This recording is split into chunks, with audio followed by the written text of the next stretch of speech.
Hvis jeg fik kritik fra andre restauratører, så nok begynde at grave. Hvad sker der, når 3 passionerede restauratører fra 3 vidt forskellige restauranter skal anmelde hinanden? Det var lige det, jeg frygtede allermest.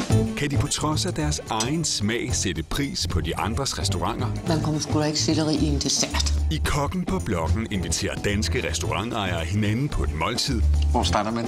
Præcis som de synes, det skal serveres. Det smager pissegodt, mand.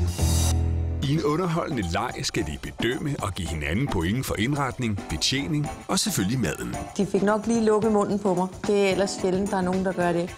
Den restaurant, der lander på flest point, går videre i konkurrencen om at blive kåret som Danmarks dejligste restaurant.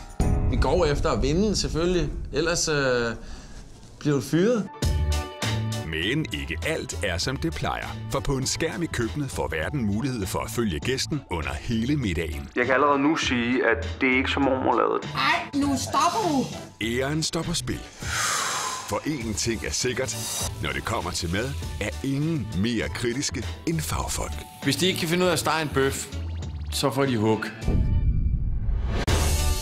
Kom med på besøg i Kokken på Bloggen.